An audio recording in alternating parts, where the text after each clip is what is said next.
Hello, I'm State Representative Ryan Aument of the 41st Legislative District in Lancaster County. Welcome to my series, Fact versus Fiction, where we will explore different state-related subjects and talk to knowledgeable guests to help us discern the truth.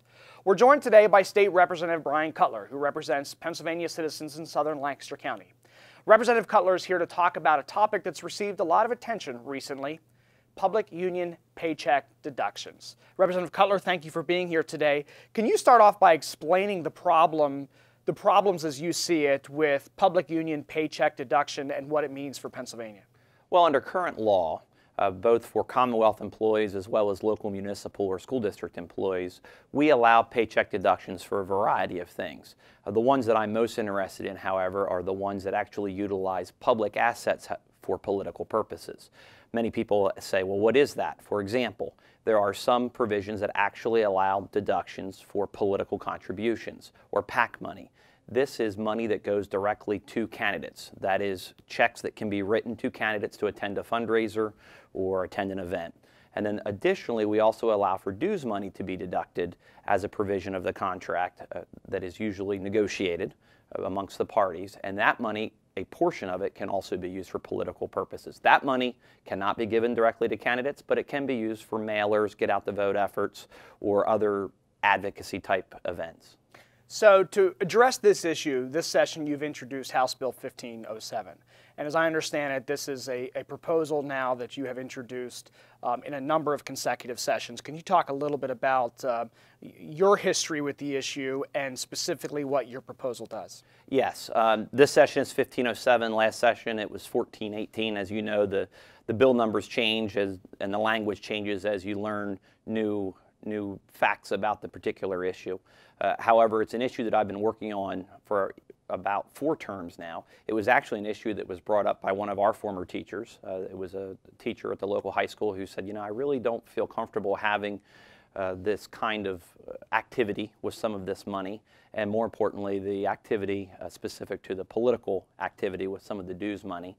And then, you know, you fast forward to where we're at now. We're certainly in an era that I think is much more attuned to the kind of political happenings that occurs and political corruption. We've had a series of very high-profile cases where public officials, both elected and both in the legislature as well as on the judicial branch, that have been sent to prison for using public assets for political purposes. And then we had a very famous Supreme Court case from the United States Supreme Court, the Citizens United case, which allowed for groups to take a more active role in the elective process. And certainly not disputing their ability to do that, I'm just questioning really the role of government in collecting money that ends up in that process. So that's kind of been the formative nature of the legislation. It's had to change several times as we've advanced from term to term and met with different stakeholders as we do with any kind of legislation. Now I want to dive into some specific issues, but before I do so, there are a lot of myths out there with regard to what your bill does, what your bill does not do. Could you talk a little bit about some of the things your bill does not do? Well, for starters, it does not change the working relationship between the individual union member and the union itself. For example, there's still going to have to be a fair share or a full share paying member. We don't touch that piece of the labor law under this bill. All we do is remove the Commonwealth or the political subdivision, the school district, the municipality, the city, or the borough as the collection agent for the public sector unions. There is different portions of our labor law, so we have to have different sections that deal with fire, Act 111, or police, and the Fraternal Order of the Police, or the FOP under Act 195. So there is some different recognitions under those acts that we have to take into account for the legislation. But generally speaking, it would remove us from collecting political money for these individual entities. So when we hear that this is sort of a backdoor attempt at putting in place right-to-work legislation in Pennsylvania, this doesn't address that. This just simply addresses the collection of political money. Is that correct? That's correct. And more particular to the right-to-work piece. And I think this is very This is very important because there are individuals on both sides of the debate, those who support it as well as those who oppose it, who are calling it right to work or paycheck protection. And I'd like to address both of those because I think it's fundamentally important. True right to work legislation says you have the right to join a union or not join a union on an individual basis.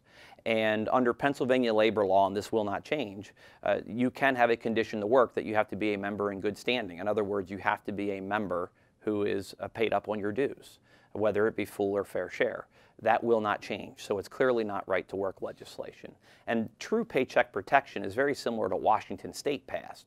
And Washington State passed where you have to get a yearly approval from the individual union member, both public sector and private sector, where they have to give approval for the paycheck to be debited. This isn't that. What we're saying is that we, the Commonwealth, will no longer be in the political money collection business. That's the only piece it deals with. One of the reasons that the bill has changed term over term is the fact that we keep trying to focus on the political money.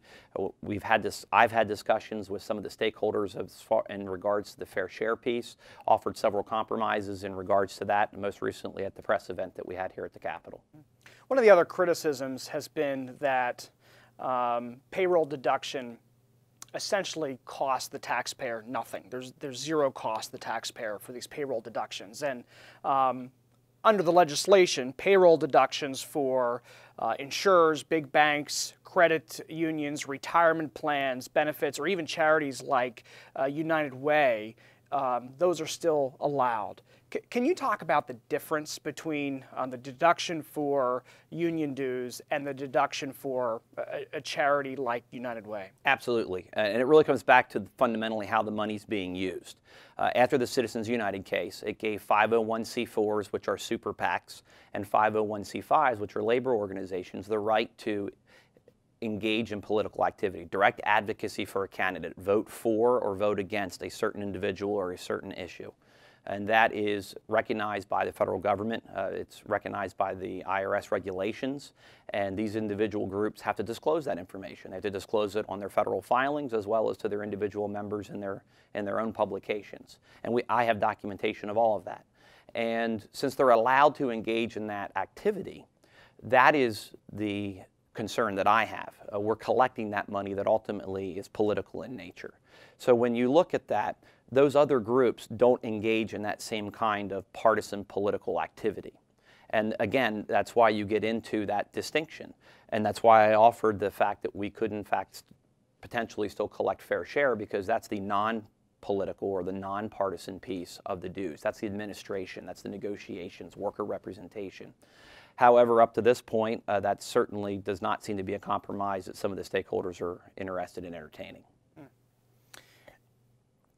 Another point that I've heard from those that are in opposition to your legislation has been that this is being funded by wealthy outside interest groups, that you have wealthy corporate interests and right-wing special interest groups that are really funding this effort, that are behind this effort, and then somehow you're valuing their influence, their input over that of middle-class Pennsylvanians over workers. Could you address that point specifically? Well, there's really two pieces that I think are important there. One is it's an issue that I've clearly been working on for a long time.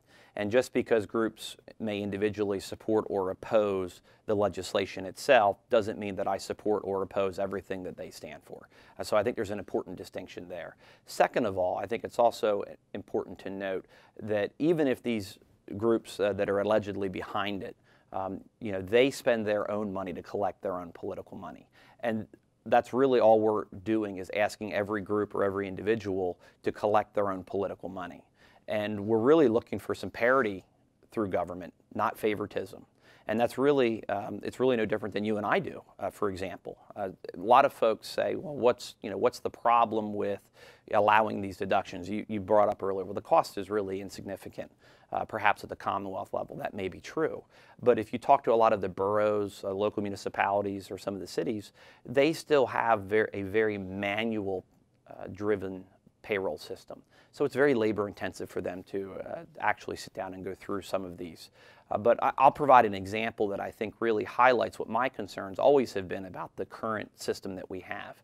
I think that everybody would agree that the political contributions or the PAC money is clearly political. It's checks given to political elected officials to attend fundraisers. There is no escaping that that is clearly political. And then you've got the portion of the dues that can be used in a political manner, the get out the votes, the mailers, the issues advocacy, some of the other pieces that are utilized in that way. And the example that I often give is one that a lot of Pennsylvanians can relate to.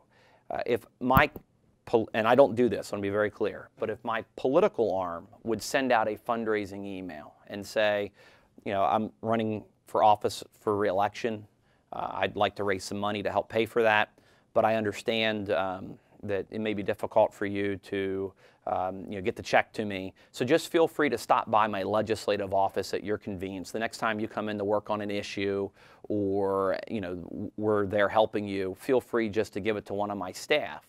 We'll log it on a computer because I have to report the date and the amounts that are given. And we'll go ahead and log it in Excel, and then at the end of every week or every 2 weeks, I'll take those checks, give them to my treasurer, and he'll deposit them. I don't think anybody would say that that is an acceptable scenario, particularly after BonusGate, particularly after the convictions that have occurred over the last 4 or 5 years across the spectrum.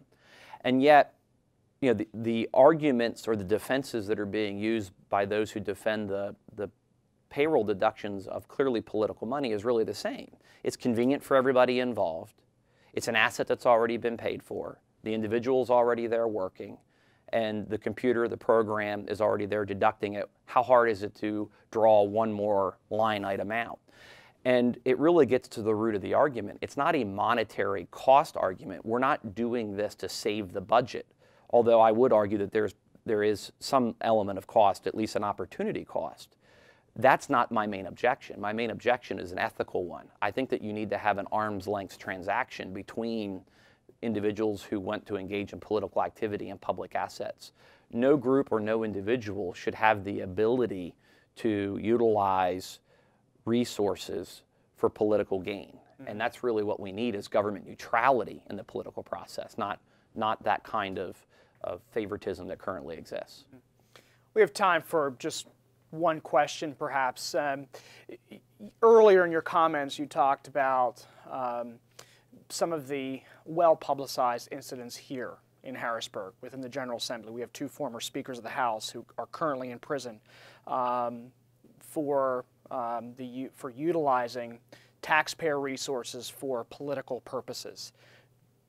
Do you really place this on the same level in terms of ethics, integrity, and government? On the ethical level, I do. However, those that defend it point out that it's legal. And that is actually the very question that I want to ask, is why should it be legal? Why should we provide disparate or different treatment under the law? I think that using public assets for political purposes should be treated the same regardless of who you are. Well, it looks like that's all the time we have for today, and I'd like to thank my guest, Representative Bryan Cutler, for joining me in an attempt to present the facts and dispel myths surrounding union paycheck deductions in Pennsylvania. Should you have any further questions or concerns about this or any other state-related issue, please do not hesitate to contact me. Thank you for joining me for Fact versus Fiction.